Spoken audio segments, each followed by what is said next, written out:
Hi all, Wise Wolf here, and welcome back to another episode of New Harbour Wildlife Reserve. In today's episode, we'll be starting the Rhinoceros Sanctuary, beginning with the Southern White Rhinoceros, also known as Ceratherium cymum. This is probably by far one of my favourite builds, as Southern White Rhinos hold a special place in my heart. This is going to be a 3-part series into my main series.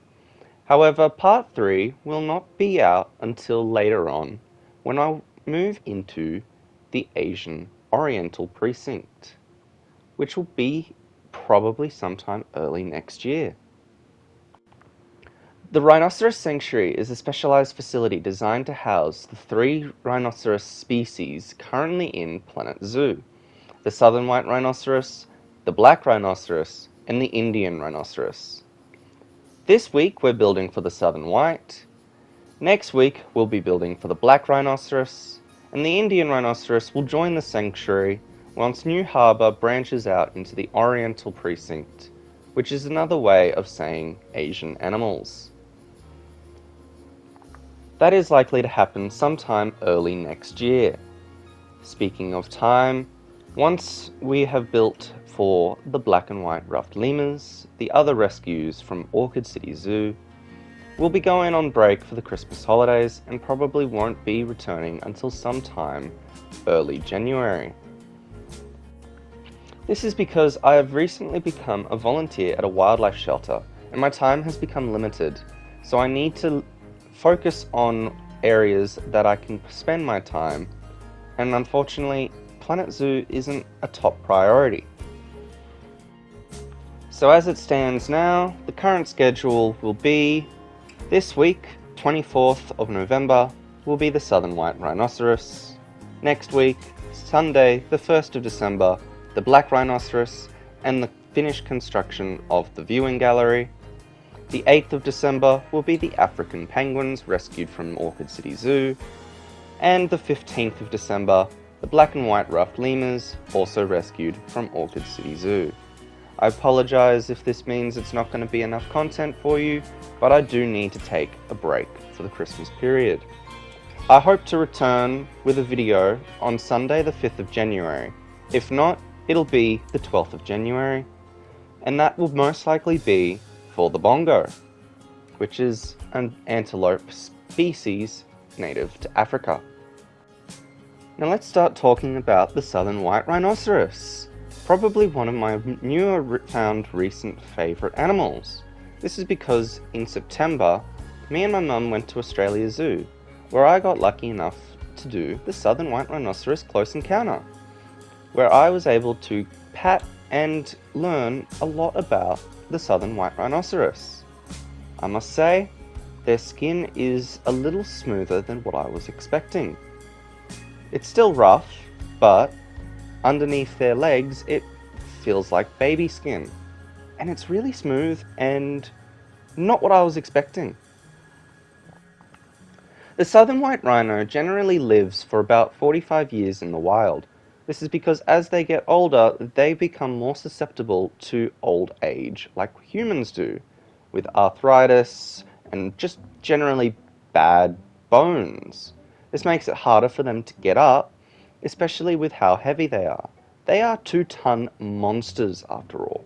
I use the monster term lightly as they are nothing but such.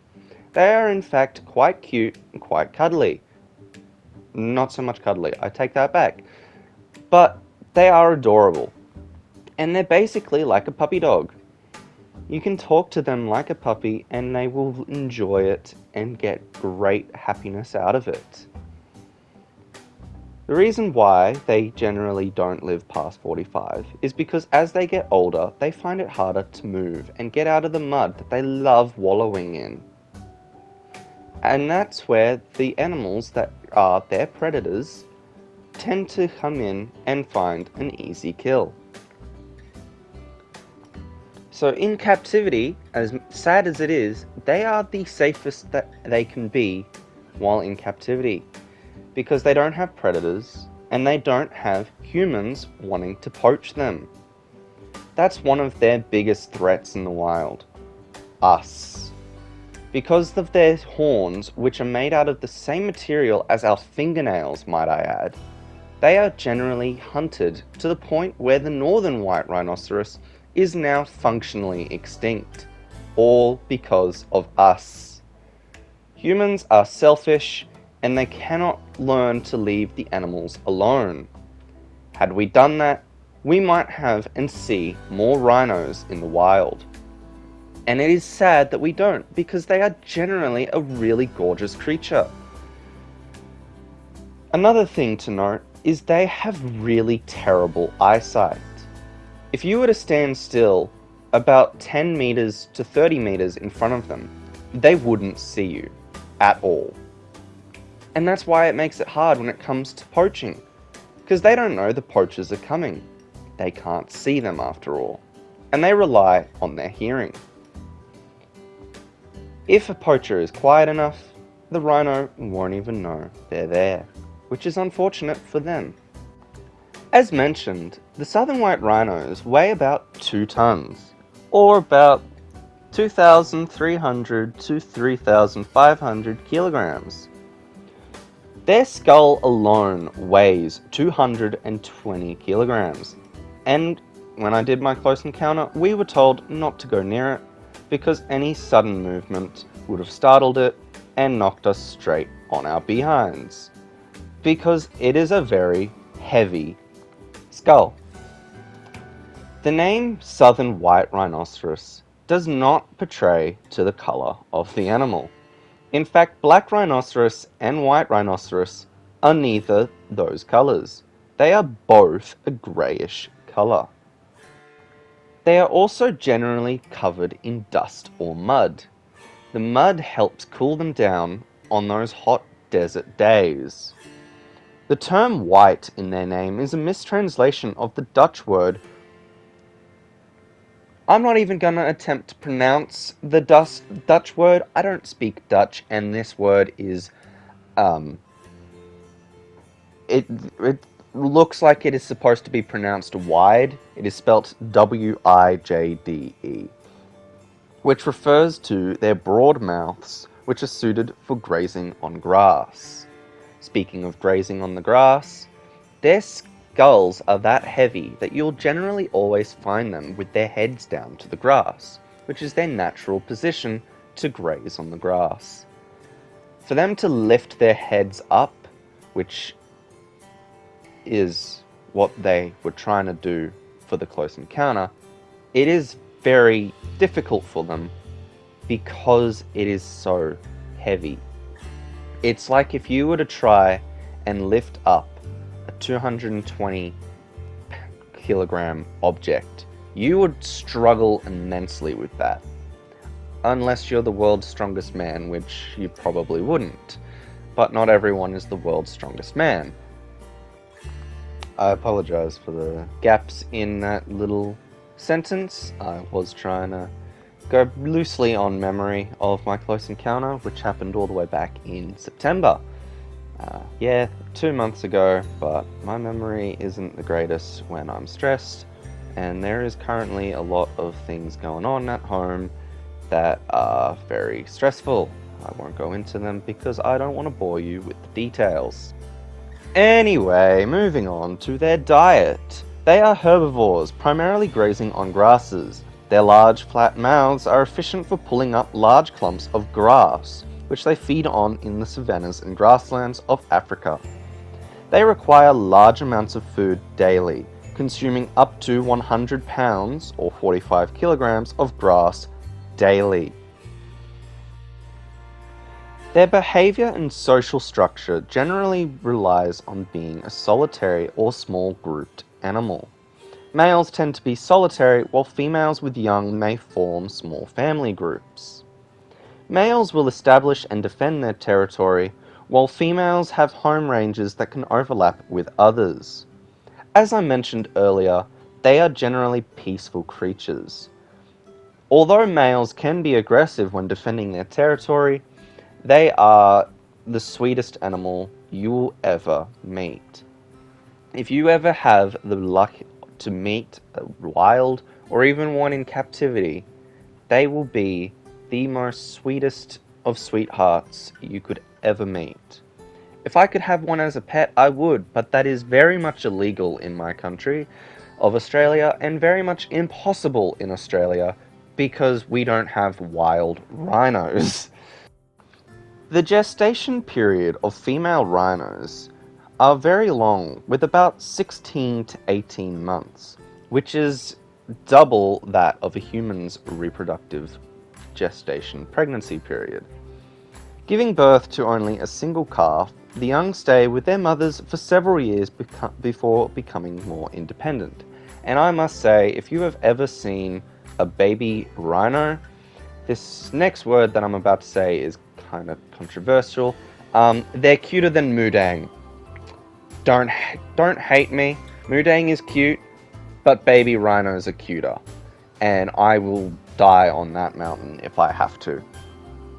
Thanks to many conservation efforts and dedication to the cause, the Southern White Rhinos have recovered from near extinction since the 1900s. Only around 100 individuals remained in the wild, located in a single sanctuary in South Africa. But thanks to all these dedicated conservation efforts, protected reserves and breeding programs, the Southern White Rhino population has grown to over 18,000 individuals to the current day. I am so happy because I would have cried if I was born into a world that didn't have the Southern White Rhinoceros. As I've said many times, they are the cutest of cute, and I can't imagine a world without them. Even though the populations may have grown, they are still listed as near threatened by the International Union for Conservation of Nature, because their population continues to face threats from humans in the form of poaching and habitat loss. Before I continue with this, I would like to introduce my rhinos.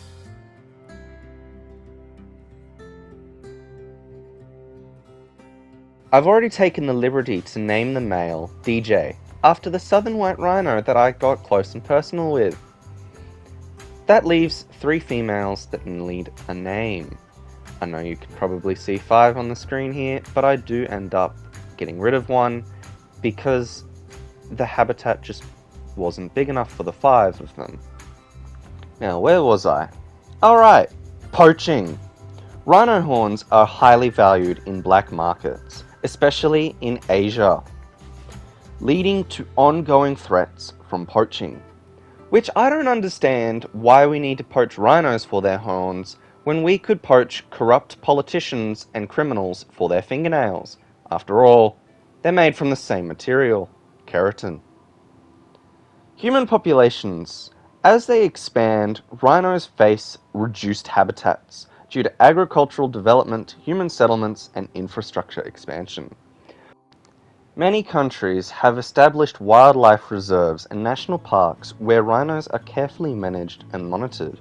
This is a part of their conservation efforts to prevent poaching of the animals. Speaking of that, intensive anti-poaching patrols, rhino horn devaluation campaigns, and cutting-edge technology such as GPS tracking devices and drones have been used to protect rhinos from illegal hunting. All of this concludes into captive breeding. Programs like the one in South Africa's Pilanesberg National Park, which I probably just butchered the name of, have successfully bred rhinos in captivity and reintroduced them into the wild. One thing I learned on my close encounter, DJ, the male rhino, has successfully given females, how do I word this? DJ has 5 rhino babies to many different female rhinos, and I've been informed that one of the rhinos here at Perth Zoo will at some point head to Australia Zoo to become a part of that breeding program. I'm pretty sure it was Bakari, but I haven't heard anything official, just told this by people at the zoo. I don't know what else much to say for the next 4 or so minutes, so I will leave you with the rest of the speed build. If you have enjoyed the episode, please feel free to leave a like and subscribe. It'll help me get noticed by YouTube's algorithms. Another thing to add is if you have any name suggestions for any animal in my zoo, please feel free to leave them in the comments on this video or the videos for the said animal. I do still have a few animals needing names, and I'll leave that in the description so that I don't have to ramble on about all those animals. But one thing's for sure, 3 female Southern White Rhinos need names. I hope you have enjoyed this episode, and until next time, I leave you with the last few minutes of the speed build and some cinematics. Until then, peace out.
Sizowaka